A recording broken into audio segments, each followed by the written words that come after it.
Anda bukan hanya melihat yang salah, Anda sedang merendahkan kemuliaan Anda di hadapan Allah Subhanahu wa taala. Hewan aja yang nggak punya pengetahuan nih, hewan itu tidak punya akal, nggak punya ilmu, bentuk tubuhnya jauh di bawah kita, standar penampilannya juga jauh stylenya daripada kita. Silakan cek, antum datangin kebun binatang satu-satu, bandingkan dengan wajah antum, masih bagus antum. Absen satu-satu, monyet datang, lihat antum, lihat singa datang, lihat antum, masih bagus antum. Jadi kalau antum mulia dengan ilmu, punya akal, penampilan bagus, kenapa dalam urusan ini masih kalah sama monyet? Masih kalah sama kambing? Tinggalkan sudah, ini bukan level kita, jauhi. Makanya kebiasaan manusia dengan hewan itu beda. Silakan cek, kuda keliling Bengkulu nggak pakai celana, bangga aja. Depan antum dia bisa ketawa, hihihi. Oh ya. Antum beda, harus malu kalau keluar buka aurat. Binatang itu membuka aurat, antum menutup aurat. Jadi kalau pengen buka aurat jangan lomba dengan binatang, nggak akan menang. Nggak akan menang, saya kasih tahu dari sekarang. Dan binatang itu gerah kalau pakai baju. Silakan cek, kuda dibajuin gerah. Antum kebalik, begitu dilepas gak enak. Makanya kalau ada manusia senang membuka aurat, sesungguhnya dia sedang menurunkan derajat kemanusiaan di hadapan Allah Subhanahu wa taala. Paham? Nih. Dua, fisiknya sempurna. Awas, nanti kita akan bicara karena nanti ada setan khusus yang membisikkan manusia untuk merubah penampilan sampai ke jenis kelamin. Nanti awas, hati-hati, nanti saya terangkan dalam kesempatan yang lain lah. Ada 9 jenis setan. Hati-hati, 9 jenis setan.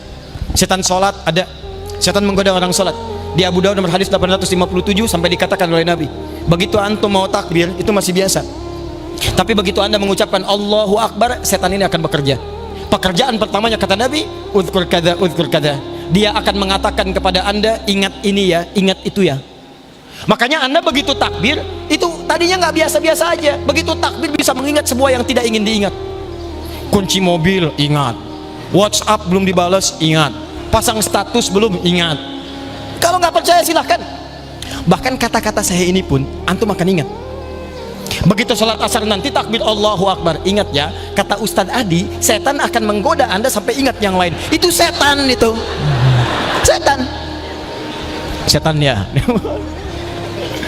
Hatta la yash'urul musalli kam raka'atan yusalli, sampai-sampai orang sholat ada yang nggak sadar berapa rakaat sedang menunaikan sholatnya. Ada hadisnya begitu bilangnya. Setan masjid ada setan masjid, jangan dikira nggak ada. Yang digoda DKM masjid, hati-hati itu. Setan wudu ada, setan wudu namanya walhan. Setan wudu itu walhan menggoda orang supaya ragu dengan wudunya. Jadi begitu antum selesai wudu, baru masuk pintu masjid sudah bingung, udah wudu belum ya, wudu belum ya, itu setan. Setan rumah namanya dasim ada. Itu yang bikin antum selalu gelisah. Malam-malam pengen tahajud, begitu bangun hati-hati ya di luar mukanya jelek, rambutnya gondrong, wajahnya bajunya putih panjang. Begitu antum keluar, udah langsung. Ah, itu dasim. Ada rumusnya. Kalau pengen ngusir ada sederhana. Setiap masuk rumah kata Nabi ucapkan assalamualaikum. Assalamualaikum. Mau ada orang nggak ada orang buka assalamualaikum. Begitu diucapkan assalamualaikum, setan berkata pada temannya, kita tidak punya tempat menetap di sini. Antum tidak baca, dia akan berkata pada kawannya, kita punya tempat menetap di sini. Ada orang nggak ada orang, ucapkan assalamualaikum. Tidak dijawab normal, dijawab waalaikumsalam. Ah, itu masalah. Usir. Saya ajarkan dulu sama anak saya tuh. Sekarang dia sudah 5 tahun. Dulu waktu 2 tahun 3 tahun saya kasih tahu, kakak masuk kamar ya. Kalau masuk kamar biasakan ucapkan salam, assalamualaikum. Ada setan namanya dasim, kakak ucapkan assalamualaikum, dasimnya keluar. Dia langsung praktekin, dia buka kamarnya, assalamualaikum dasim, kata dia. Anak-anak. Nah, nanti ada setan khusus nanti di Quran surah ke-4 An-Nisa ayat 119 yang menggoda manusia untuk merubah bentuk tubuhnya sampai merubah bentuk tubuh binatang. Ya, binatang kesayangan dirubah-rubah bentuknya sampai nanti orangnya sendiri merubah. Kemarin saya baru lihat liputan kisah nyata di Eropa sana, ada perempuan bu merawat harimau, saking ngefansnya dengan harimau dia operasi plastik mukanya seperti harimau. Betul. Dia kasihin kumis ke sini, dia kasihin taring ke sini, ada betul sampai sedemikiannya. Hati-hati. 3, ini yang paling penting. Saya masuk ke sini. Nah, ini bahasan inti kita. Quran surat 17 ayat 70 paling kanan di pertengahan. Disinilah saya akan berakhir, dan ini inti bahasan kita yang paling utama. Ingat, lihat sini, kita disebut mulia oleh Al-Quran karena punya apa pertama? Ilmu, pengetahuan. Karena itu manfaatkan pengetahuan untuk memaksimalkan fungsi kehidupan kita. Kalau yang tidak belajar, dia sedang merendahkan fungsi kemuliaannya di hadapan Allah Subhanahu wa Ta'ala. Ayo, anaknya sekolah, mulai sekolah, hafalkan Quran, perbaiki sholatnya, isi SD-nya, isi SMP-nya, penuhi pesantrennya, hadirkan pengetahuan. Begitu pengetahuan maju, maka kota dan provinsi akan terbawa dengan kemuliaan. Dua, ingat baik-baik, hadirkan kemuliaan dalam bentuk fisik. Ini yang paling sempurna. Di bagaimanapun penampilannya, percaya diri, hadirkan kemuliaan. Ini yang paling indah, ini yang mulia. Saya mulia di hadapan Allah, jangan rubah status saya sebagai manusia yang mulia dengan tampilan fisik. Tiga, walaqad karramna bani Adam wa hamalnahum fil barri wal bahr. Awas, hati-hati. Kami sungguh telah muliakan semua anak cucu Adam. Bahasanya menggunakan karramna dari kata karuma. Karuma itu kalau dilekatkan pada pemiliknya menjadi karim. Karim tidak pernah disebutkan dalam bahasa Arab kecuali menunjukkan kemuliaan perilaku, akhlak, adab, moral. Nih manusia nih, mulia dengan ilmunya, mulia dengan penampilan fisiknya, dan mulia dengan akhlaknya. Awas, hati-hati. Jadi kalau ada manusia hidup tidak punya akhlak, dia sedang merendahkan kemanusiaan di hadapan Allah Subhanahu wa Ta'ala. Karena itu ketika Allah menyebutkan fungsi tubuh kita, tadi kan baru disebutkan mata mulia, telinga mulia, lisan mulia, sampai kaki mulia. Sekarang kalau Anda tanya apa fungsi mata, apa fungsi lisan, apa fungsi telinga, sampai dengan kaki, ternyata bukan sekedar fungsi fisik yang mulia. Semua fungsinya akan disebut mulia kalau memiliki yang ketiga ini. Ingat ya, walaupun Anda tampan, yang ibu cantik, tapi tidak punya yang ketiga ini, maka Anda akan dianggap rendah bukan hanya oleh Allah, tapi di hadapan masyarakat kehidupan Anda.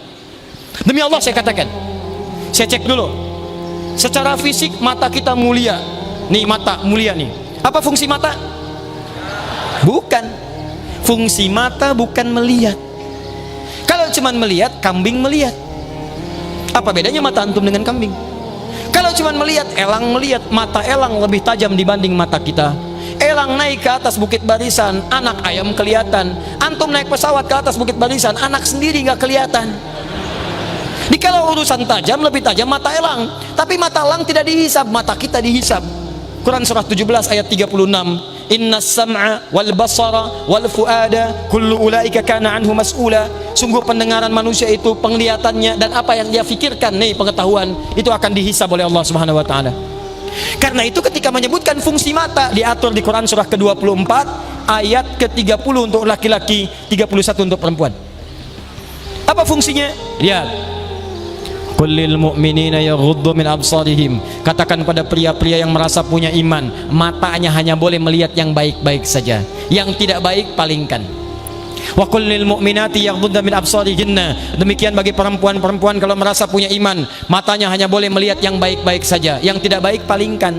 Di fungsi mata manusia itu, karena kita insan mulia, kata Allah, mata kita hanya boleh melihat yang mulia saja. Awas Bu, jangan salah paham. Kalau begitu saya minta ke papa, saya mau lihat yang mulia aja, logam mulia, emas mulia. Bukan. Yang baik-baik menurut Allah. Karena kita ini baik, mata kita diciptakan baik, maka Allah tidak ridho mata kita digunakan melihat yang tidak baik. Gambar-gambar yang tidak seronok, palingkan. Acara TV yang tidak bagus, palingkan. Aurat-aurat di jalan, tinggalkan, palingkan. Jadi yang tidak baik, palingkan. Yang baik-baik itu yang dilihat. Buka WhatsApp, lihat ada iklan jelek, palingkan. Lihat TV, bagus tayangannya, lihat. Tidak bagus, palingkan. Dan disitulah ukuran iman kita. Jadi kalau ada namanya manusia, maaf ya, manusia, tapi matanya senang melihat yang tidak baik, ini menunjukkan dia sedang merendahkan kemuliaannya di hadapan Allah Subhanahu wa Ta'ala. Saya tanya pada antum mulai hari ini, berapa kali mata kita salah digunakan untuk melihat? Silahkan cek. Ingat baik-baik ya.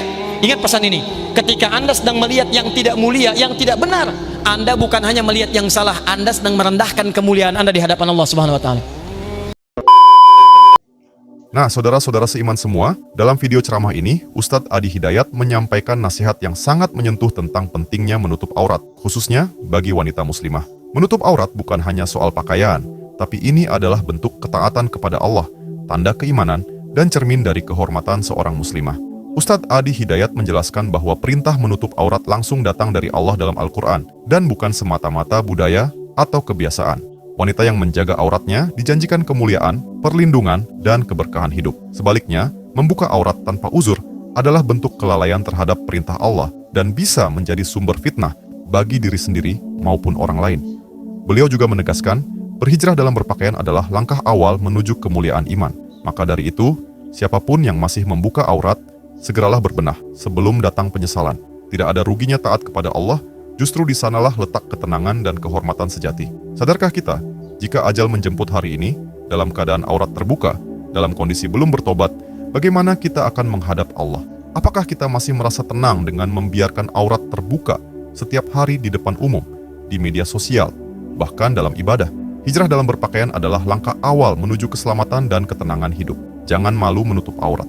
Malulah jika aurat kita menjadi sebab terhalangnya keberkahan, sebab masuknya dosa, dan sebab jauhnya kita dari rahmat Allah. Jangan tunggu besok, jangan tunggu nanti, jangan tunggu hidayah turun kalau kita sendiri menolak jalan menujunya. Semoga kita semua diberikan hidayah dan kekuatan untuk menjaga diri, menutup aurat, dan menjadi pribadi yang lebih dekat kepada Allah.